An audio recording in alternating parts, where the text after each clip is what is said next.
I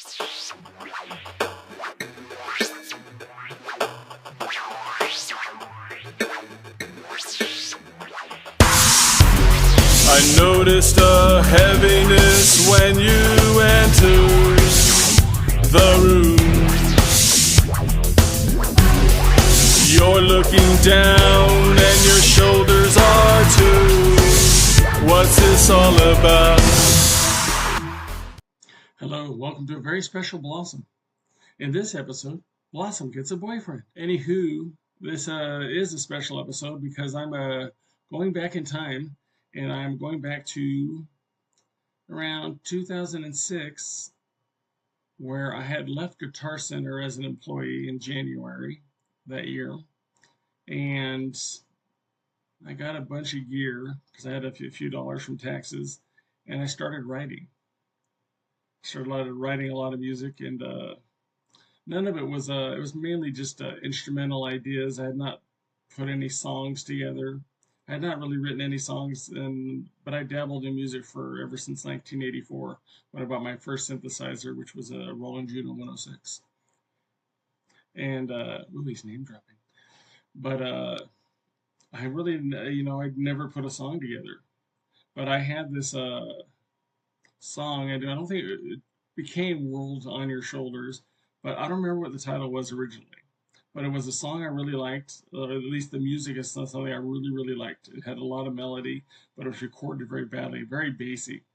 But it had a lot of really cool elements. But I had kind of stuffed that in my back pocket and kind of forgot about it. And a few years later, some drama went on with my family, and I was living with my family and taking care of my dad, who was dealing with leukemia. And some drama happened, and I ended up moving out. But I ended up moving to Oceanside, California from Encinitas, California. And I landed in a studio apartment like 3 blocks from the Oceanside Pier. And it was on January 1st, 2008 when I landed there. And it was one of the most, it was a very isolating time. It was a dead of winter, not a lot of people out at the beach during this time. And every day I'd go to the beach and I'd walk to the piers of Oceanside there and go for really long walks for exercise. And during this time, I got a call from my brother. A friend of his owned a studio, and he's working with an artist, and he wanted my input. He wanted to see if there was a song he was working on, and he wanted my input on that song. So I went to the studio, and he was going to pay me and everything. I don't know why. But so I go in and I get there, and there's nothing really I can add to the song. I really like the song, and there wasn't anything I could add to it. I have a hard time working on other people's music or even collaborating, which is kind of sad because collaborating is a big part of music. So that didn't go anywhere.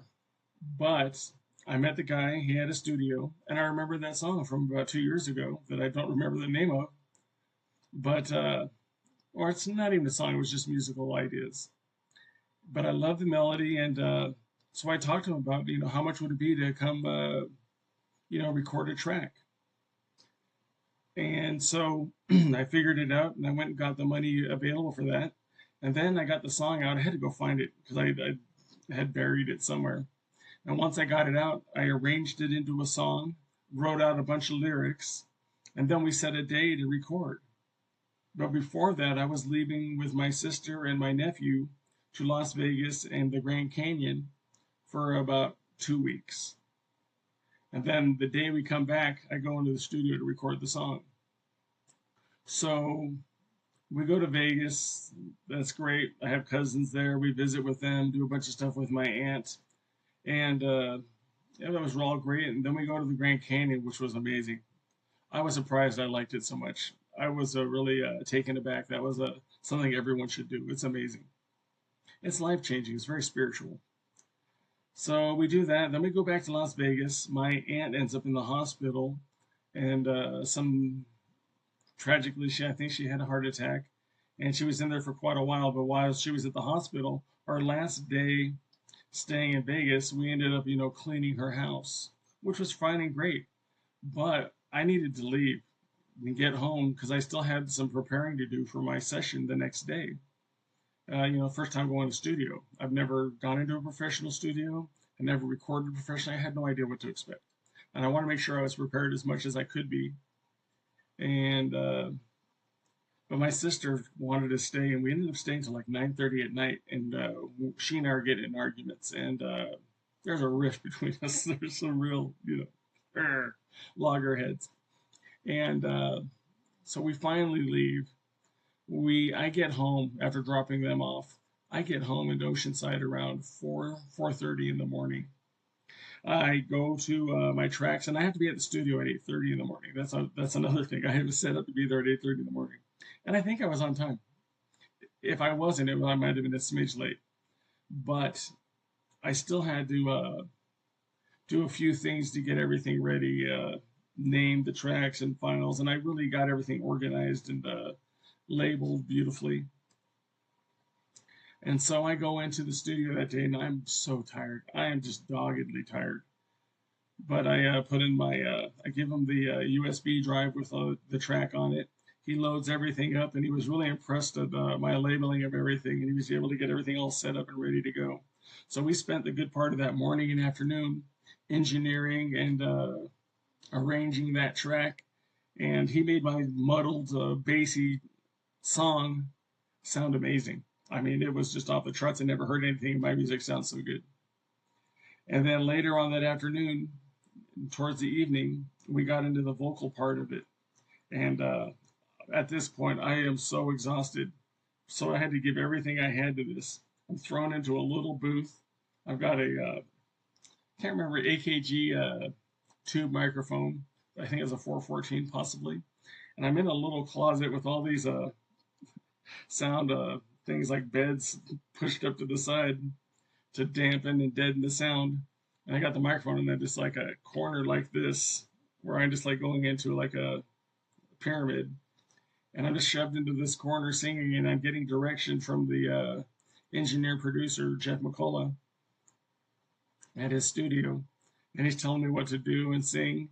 And in the middle of doing all this, he had an idea to change something for the chorus, and he transposed it, which was a great idea. I uh, I would have never thought of this, but luckily he did, and he really knew music. He did all kinds of music. He really liked electronic music and Depeche Mode, which I did as well. But he also did every type of other music, from rock, pop, orchestral, piano. I mean, he covered a lot of ground with what he did, engineering, producing, and writing for himself. He was very well grounded and worked with a lot of great artists. In fact, I think he worked on Jewel's album. He was an engineer on that album that had "Who's Gonna Save Your Soul" and all those songs on. I forget the name of the album, but he was an engineer on the album. That studio was in San Diego that she worked in and recorded that album. But that being said, we go to the recording of the vocals, and I'm in that booth for a long time. And you're doing vocals right, because he's having me go over every part, singing it differently, uh, you know, coming in at different times, and it's giving you advice and how to sing things as you're going along. Where you're missing it and what you need to do, maybe take it up a notch. And so we're doing take after take, which is fantastic because that's what you need to do. But I'm exhausted. I'm so tired. It was like I've been driving all night from Vegas, and the ride home was such a man. We weren't talking, my sister and I, and it was not good. It was not a good scene. And so we get to the part where he wants to arrange the chorus, and he changes it. So I think he moved it up a little higher. And so I had to sing that. And this is the last part that I was doing, was singing that and maybe the bridge. But the chorus, it made you sing a different way when he moved it to octave, and it really stretched out my vocals. And at this time, my voice was really starting to hurt. But we kept at it and kept at it until we got it. And at the end of it, he played it for his wife, and he was really excited about the song. I didn't know what to think because I'd never done anything like this, and I had reservations, to think anything good about it. You know, I mean, it sounded way better than what my original demo sounded. That's for sure. But I mean, I was pretty pleased we got to a point where we did. and all the sounds that I had recorded and everything came to life so beautifully. And then his wife came in and listened to it, and they were just super excited about that track. And I didn't know it, but he had played it for my niece and her husband.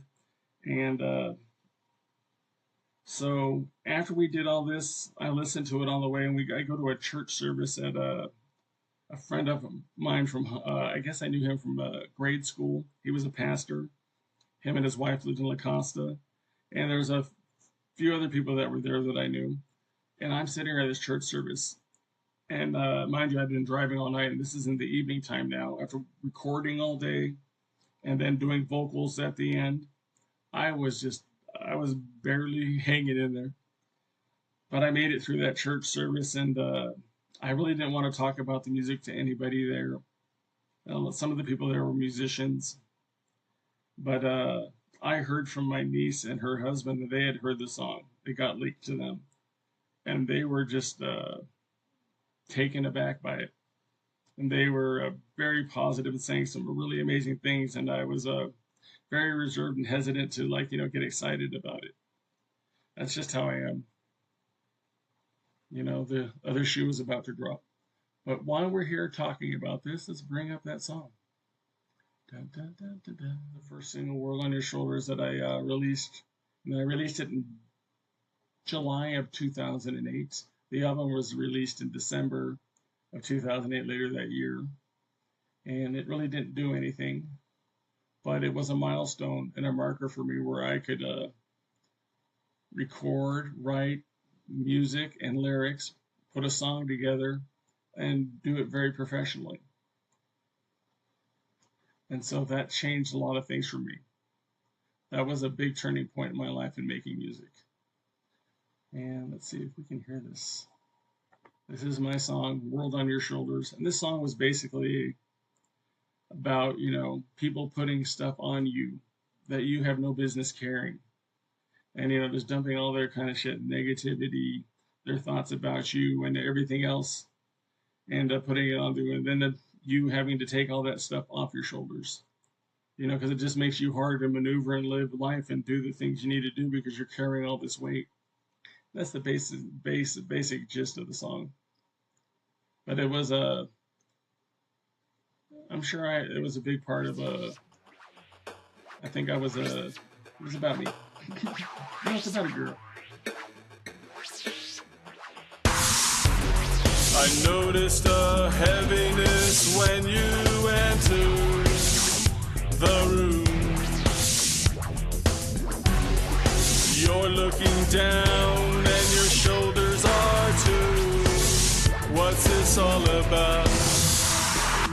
There's an elephant in the room that we can no longer deny. I know your heart is in the right place, but it's time you let in the light. Oh, you've gone and done it again. What's the world on your shoulders for? You don't even realize. Can't you see? It's just bringing you down. What's the point in saving the world when you can't even save yourself? What's with all the sacrifice?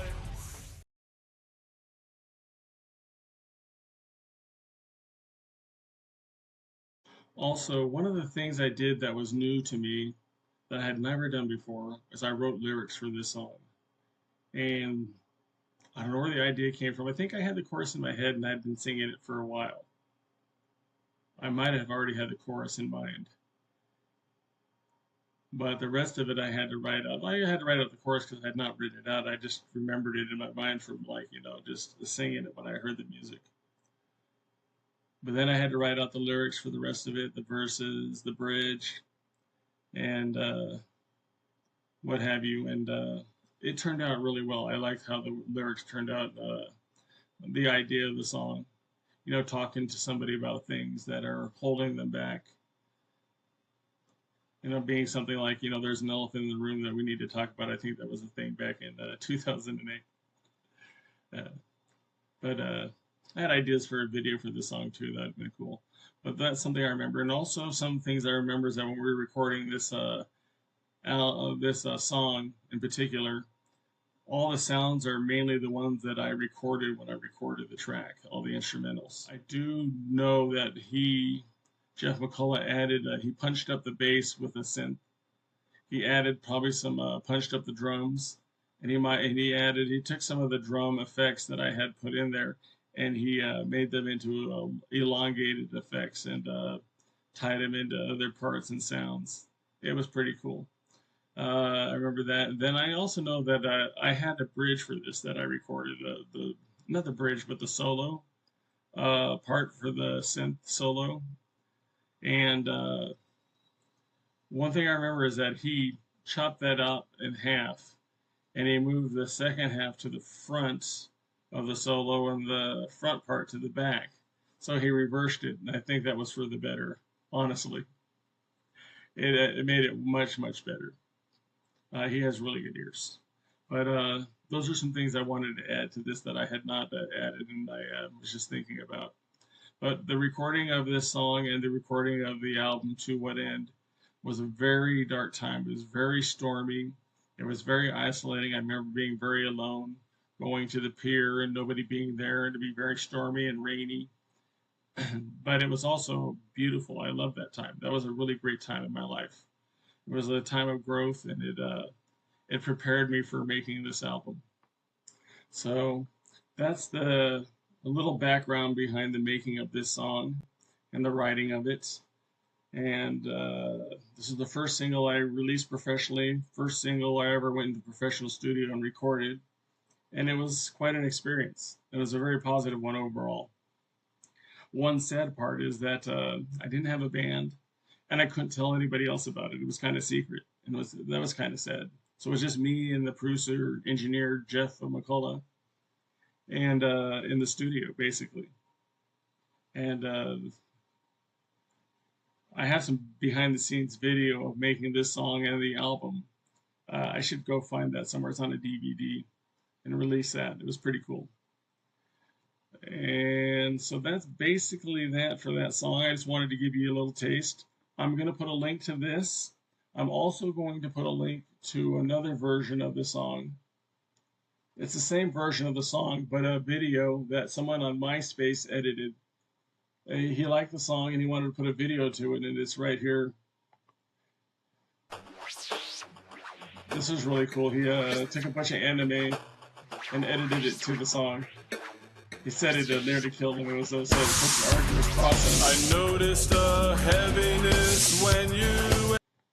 So I'll have the original link to my song on YouTube, and then I'll have a link to this there in the description below. Thank you very much for watching, and the next step in this process, I'm going to do a video on the whole album To What End, and go behind the scenes of the things that happened with that album and how it came about in the recording process. Because it was done very quickly and done very fast, but in between he was doing projects, and so we'd have to dip in, then dip out, then dip back in, and the whole recording process was very fast, but it was also waiting too. So we'll get back into that. Thank you for watching and listening. My name is Thomas B. Adam, t.b.a. Please like and subscribe if you like this content, and we're going to get more. This channel is a work in progress, but it's going to get better and better, I promise.